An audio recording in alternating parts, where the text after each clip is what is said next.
Your Highness, Excellencies, ladies and gentlemen, 16वें BRICS summit के शानदार आयोजन के लिए मैं राष्ट्रपति पुतिन को हार्दिक बधाई देता हूं और ब्रिक्स से जुड़े नए साथियों का भी एक बार फिर से हार्दिक स्वागत करता हूं। नए स्वरूप में ब्रिक्स विश्व की 40% मानवता और लगभग 30% अर्थव्यवस्था का प्रतिनिधित्व करता है। पिछले लगभग 2 दशकों में ब्रिक्स ने अनेक उपलब्धियां हासिल की हैं। मुझे विश्वास है कि आने वाले समय में यह संगठन वैश्विक चुनौतियों का सामना करने के लिए और अधिक प्रभावी माध्यम बनकर के उभरेगा। फ्रेंड्स, मैं न्यू डेवलपमेंट बैंक के अध्यक्ष हर एक्सेलेंसी दिल्मा रूसेफ का अभिनंदन करता हूं। पिछले 10 वर्षों में यह बैंक ग्लोबल साउथ के देशों के विकास के लिए महत्वपूर्ण विकल्प के रूप में उभर रहा है। भारत के गिफ्ट सिटी के साथ साथ अफ्रीका तथा रूस में रीजनल सेंटर्स के खुलने से इस बैंक की गतिविधियों को बल मिला है और लगभग $35 बिलियन के डेवलपमेंट प्रोजेक्ट्स सैंक्शन किए गए हैं। एनडीबी को डिमांड ड्रिवन सिद्धांत पर काम करते रहना चाहिए और बैंक का विस्तार करते हुए long term financial sustainability, healthy credit rating और मार्केट एक्सेस सुनिश्चित करने पर प्राथमिकता रहनी चाहिए। फ्रेंड्स, नए स्वरूप में ब्रिक्स $30 ट्रिलियन से भी ज्यादा बड़ी इकोनॉमी है। हमारे आर्थिक सहयोग को बढ़ाने में ब्रिक्स बिजनेस काउंसिल और ब्रिक्स विमेन बिजनेस अलायंस की विशेष भूमिका रही है। इस वर्ष ब्रिक्स के अंदर WTO reforms, trade facilitation in agriculture, resilient supply chains, e commerce और स्पेशल इकोनॉमिक जोन को लेकर जो सहमति बनी है, उससे हमारे आर्थिक सहयोग को बल मिलेगा। इन सब पहलों के बीच हमें स्मॉल और मीडियम स्केल इंडस्ट्री के हितों पर भी फोकस करना चाहिए। मुझे खुशी है कि 2021 में भारत की अध्यक्षता के दौरान प्रस्तावित ब्रिक्स स्टार्टअप फोरम इस वर्ष लॉन्च किया जाएगा।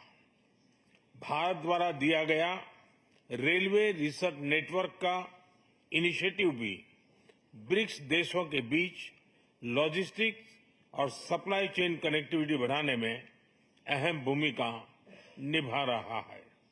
इस साल ब्रिक्स देशों में यूनिडो के साथ मिलकर इंडस्ट्री 4.0 के लिए स्किल्ड वर्कफोर्स तैयार करने पर बनी सहमति बहुत ही महत्वपूर्ण है।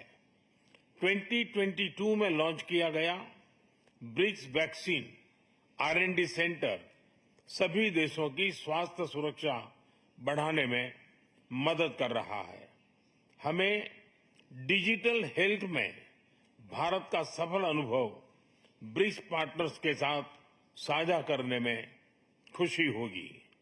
फ्रेंड्स, क्लाइमेट चेंज हमारी साझी प्राथमिकता का विषय रहा है। रूस की अध्यक्षता में BRICS open carbon market partnership के लिए बनी सहमति का स्वागत करता है।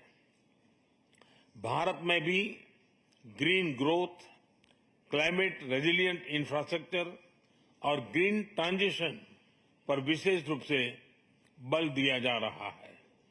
International solar alliance, coalition for disaster resilient infrastructure, mission life यानी लाइफस्टाइल फॉर एनवायरमेंट, एक पेड़ मां के नाम जैसे इनिशिएटिव लिए गए हैं।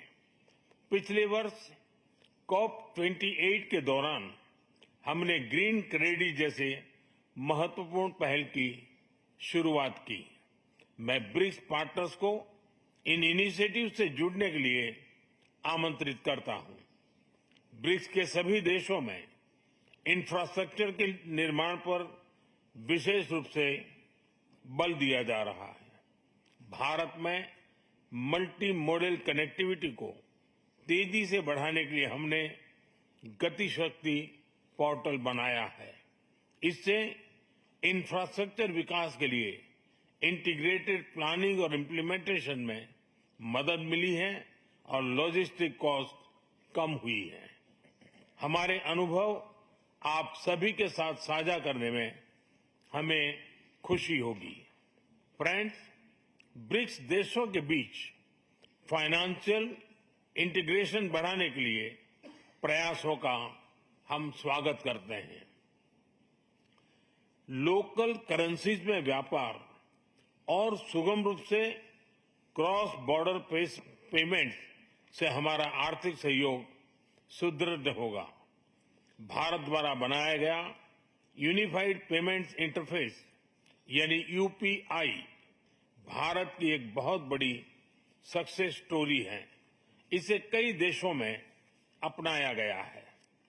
पिछले वर्ष हिज हाइनेस शेख मोहम्मद के साथ मिलकर हमने इसे यूएई में भी लॉन्च किया। अन्य ब्रिक्स देशों के साथ भी इसमें सहयोग किया जा सकता है। फ्रेंड्स, भारत ब्रिक्स के अंतर्गत सहयोग बढ़ाने के लिए पूरी तरह से प्रतिबद्ध है। हमारी विविधता और मल्टीपोलरिटी में हमारा दृढ़ विश्वास हमारी ताकत है। हमारी यही ताकत और मानवता में साझा विश्वास हमारी भावी पीढ़ी के समृद्ध और सशक्त भविष्य को सार्थक रूप देने में सहयोग होगा। आज की बहुत ही महत्वपूर्ण एवं उपयोगी चर्चाओं के लिए मैं सभी का आभार व्यक्त करता हूं।